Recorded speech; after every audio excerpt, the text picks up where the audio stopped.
Hi everyone! Andito ako ngayon sa Chile Nunnery Temple. Ito yung temple na kasali sa itinerary dito sa pag mag-tourist dito sa Hong Kong. One of the famous temple ito, kaya sinasali nila sa mga itinerary ng mga turista. Ang temple na ito is located in Diamond Hill, Hong Kong.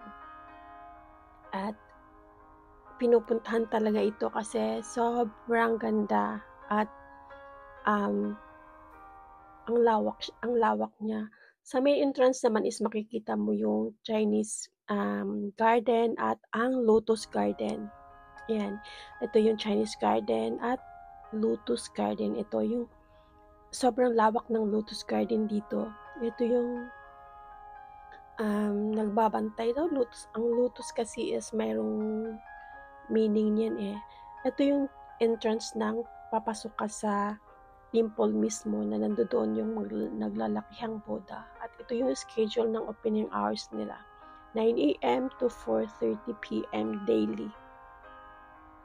At ang temple halls at ang Chinese garden in front of the nunnery are open to the public for free of charge. Kaya marami nagpupunta dito kasi free nga siya at sobrang ganda.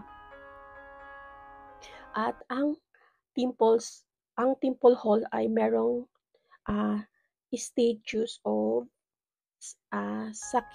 Sakyamuni Buddha. Sakyamuni, ganun ba yung pag-memorize? Ito yung one of 10,000 pagoda, one of Buddha sa loob. Bawal lang kasi mag-video sa loob kasi nga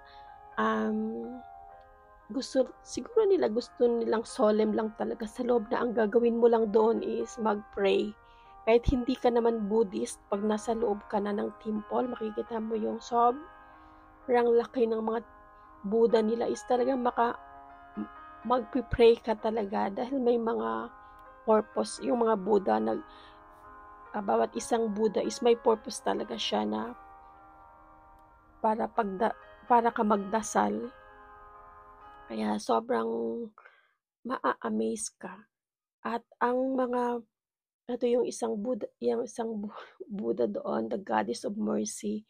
At ang mga Buddha sa loob is made of made of gold, clay, wood, and stones. Kaya sobra talagang mamahalin. Napakaganda talaga.